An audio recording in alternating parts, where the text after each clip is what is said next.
Hey, what's up, yo? This your boy Bruce Leroy. I just want to talk about this recent trade that happened with Chauncey Gardner-Johnson. For those that kind of don't know, Chauncey Gardner-Johnson was traded. I think I don't know if he received the fourth or fifth pick, and I also know that we got like an offensive line from the Texans. And it's kind of funny. It's kind of ironic because the Commanders just got finished trading three picks to the. I mean, they must thought they was getting like Jonathan Ogden or Orlando Pace or some shit because there's no offensive lineman in the league, especially at this current moment. If we ain't talking Jordan Mailata, talking Jurgen, if we ain't talking nobody, if we ain't talking Sewell, if we ain't talking nobody from Detroit or anybody from Philadelphia, maybe a Deion Dawkins from the Bills, but not even really that. If we ain't talking Sewell or anybody, Mailata, ain't no offensive lineman in this goddamn league worth three first round picks. If Jason Kelsey was staying, maybe he's worth three picks, but no offensive lineman in the league is worth three picks. I'm sorry. Especially because, there's plenty of people in the draft you could grow and develop. It's like, it makes no sense to give up three fucking draft picks for one. Like, they must have thought they was getting Larry Allen or some shit, or Art Shell. But anyway, let's get into this trade. So the first time it happened, listen, I'm gonna be honest with you. When I first saw it, it was like, is this a fucking April Fool's joke? Like, what the hell's going on? So that was my first reaction. I'm like, what the fuck? Like, this, that's why I swear to God, this better be a fucking joke. And then I looked at the damn thing. It said NFL, and it had the check mark on there. I just opened my fucking Twitter and seen it. I'm like, damn.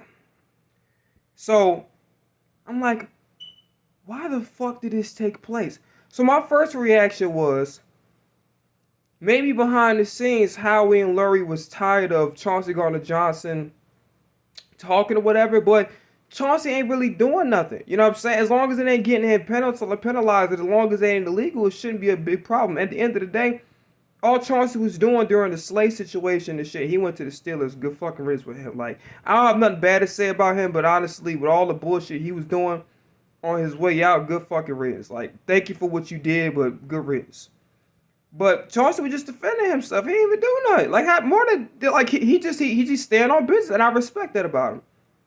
But I'm like, damn, was they really fed up with him? So that was my first thought. Even Seth Joyner tweeted it out. So then I ran across the TikTok that, they went down with the cap numbers. I'm like, nah, that's bullshit. I don't believe it. So then I went on Twitter and I went to Laura Brunson's page. And I'm not going to lie to you. I don't cry over sports at all. To me, it's not that serious as a game. This is probably one of the few moments. I think the last time I almost started crying was when we lost. You remember when Dallas Goedert got his arm broken to the Commanders? I think Quez dropped the pass or some shit like that. That was the last time I actually almost shed real tears over sports. But, yeah, I almost started crying, I ain't gonna lie to you. And I'm glad I didn't make the video right away because one, I was ill-informed about what was actually going on. And two, I was too emotional. And I don't feel like turning on the camera and I'm about to cry and shit. I don't do things like that, you know what I'm saying? So I just looked at him like, this is a really bad mistake because that man, he's the heart and soul of our defense. And I even put on TikTok, and I don't know if I want to respond to these clown ass niggas talk about something. Well, he's not even top 2 or 3 of the defense. No, he's not. He didn't have the impact. First off, y'all need to shut the fuck up because one, y'all don't watch football. I know y'all don't watch football. Two, you don't know shit about the Eagles. Stop fucking talking. And three, the comparison makes sense because guess what? Draymond's numbers are not stellar. It's not as stellar as it once was, during the earlier Golden State period. Around this time when they beat the Celtics, which is the comparison that I made. I'd given up Draymond right after they won the NBA Finals and beat the Celtics. That's what I compared it to. Because the same way Draymond's the heart and soul of that basketball team, the Golden State Warriors, Chauncey's the heart and soul of our defense. Like, the leadership, the mentality. It's not just the production thing. Now, granted, I think he struggled a little bit in coverage versus the last time he was here. But he's still a hell of a player. And he was putting the best fucking running backs in the league on their ass.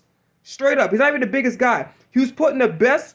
And on top of it, then he had like fucking 5 or 6 interceptions. He's like top 5 in interceptions again at the end of the year. So like, like end of the day, I don't give a fuck about listening to casual motherfuckers. But then I look at the Lord Bronson. I opened the Twitter thing, and it's like he's saying like, "Yo, it had to be done." I'm like, what is he talking? What do you mean it had to be done? Like, I don't get it. Like, honestly, I didn't want to curse out Howard because Howard's been doing a great job, and there had to be something there. But I'm like, this shit makes no fucking sense. Then I opened up and I saw like a little clip. Couldn't finish it because I was busy. About Chauncey talking about that, they had to pay the younger guys, and I started to think about Jalen Carter. And this what this getting this offensive line, even though according to his stats, he's not very good. That offensive line really struggled. Only standout guys somewhat was Tunzel, but everybody else they really struggled. But yeah, I'm like, then it started to make sense to me. Then I'm like, okay, I don't think we got that much cap room as much as it appears to be. You know what I'm saying? I think because of you signed Jalen got a big contract. AJ, Devontae, Zach Bond. You just extended Saquon. There might not be that much money left as much as I thought it was. But honestly, just wrapping this up, Chauncey, forever, I can't speak for everybody else. I will always be a fan of you. Forever. Good luck in Houston. Thank you for everything you did for us. And hell, if Slay or whoever the fuck else didn't value what you brought to the table, I definitely valued it. And there's a lot of Eagles fans out there that definitely, and probably some of your teammates too, man. So salute, man.